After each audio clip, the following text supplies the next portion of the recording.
বাবা দেখো আমাদের রেস্টুরেন্টে রাত্রি 11টার সময় খাইতে আসছি।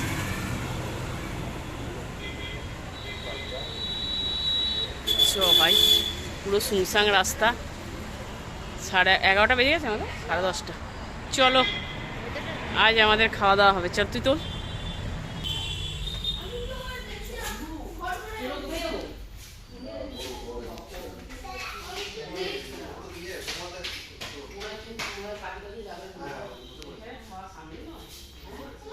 তো ঢুকে পড়লাম আমরা এই বিয়েবাড়ি যেটা করেছে আর কি, ওরা গেস্ট হাউসের মতো ভাড়া দেওয়ার জন্য আর কি, বিয়েবাড়ি মিটিং সব কিছু ভাড়ার জন্য এটা করেছে। তা আমাদের ফ্ল্যাটেই থাকেন ওনারা। তো ওনার বাবা হঠাৎ করেই মারা গেছে, প্রায় 1 মাসের বেশি হয়ে গেল।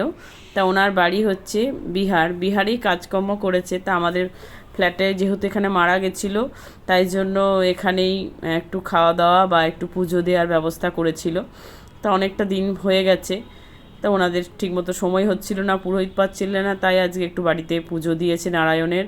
তারপরে আমাদেরকে খাইয়েছে ফ্ল্যাটের লোকদের। তা খুব সুন্দর করেছে, সাজিয়েছে, আমরা কখনো আসিনি। তা সবাই মিলে খুব মজা করে এলাম, যে প্রথম আসছি আর এখানে খাওয়া দাওয়া হবে। আর ছাদে প্যান্ডেল করলে আবার একটা ঝামেলা, বৃষ্টি পড়ছে, তাই জন্য এখানেই ব্যবস্থা করেছে। 100 লোকের আয়োজন। তা আমাদের বাচ্চাগুলো দেখো ছোটাছুটি করছে। চলো ওপরটা পুরো তোমাদেরকে ঘুরিয়ে দেখায়, খুব মজা লাগছে। আর বেশ সুন্দর জায়গাটা, একদম রাস্তার ধারে। যারা ভাবছে মানে ভাড়া নেব, তাদের জন্য তো খুব ভালো, মিটিং করতে পারবে, গাড়ি রাখতে পারবে, বিশেষ করে পার্কিং করার খুব সুন্দর আর কি। এদিক থেকে বাইপাস, ওই দিক থেকে বাইপাসে যাওয়ার জায়গা আছে। তা বেশ ভালো লাগলো, এরিয়াটা খুব সুন্দর।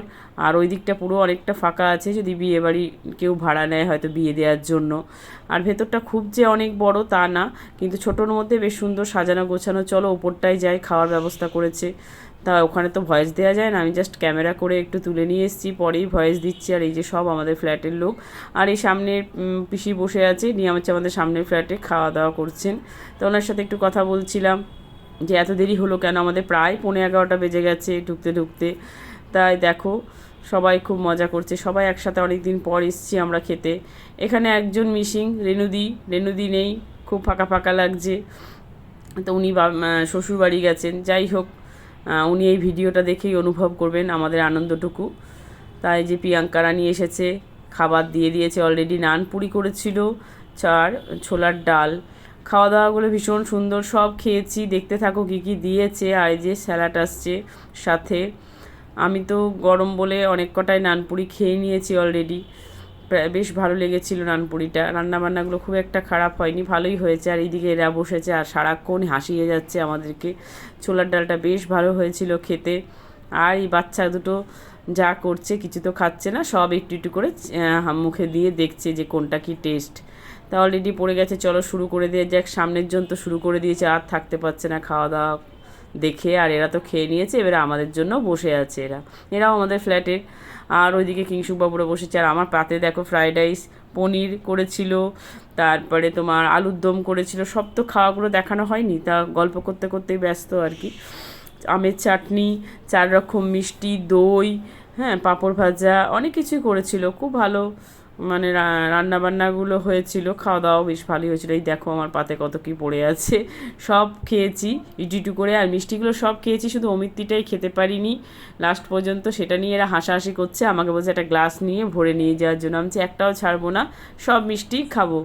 তা খেয়েছি, এতটা খেয়েছি, জল খেয়েছি পুরো পেট ভর্তি। আর সেটা নিয়ে হাসাহাসি করছে ওরা। বেশ মজা লাগলো, অনেক দিন পর আমরা সবাই একসাথে খেতে আসলাম বাইরে। তাই এটা আমাদের একটা ছোট্ট ট্যুর হয়ে গেল। আর এই দেখো আমার পাতে মিষ্টিগুলো দেখো, 4টে মিষ্টির সাথে দই। দই তো আমি খাই না, আর এরা কতগুলো করে দই নিয়েছে দেখো। হ্যাঁ, সব দই খেতে ভালোবাসে, আমি খুব একটা ভালোবাসি না। খাওয়া দাওয়া কমপ্লিট, এবার নিচের দিকে যাচ্ছি, বাড়ি যেতে হবে। প্রায় 11টা 11:30 বেজে গেছে, কোনো অটো সেরকম নেই।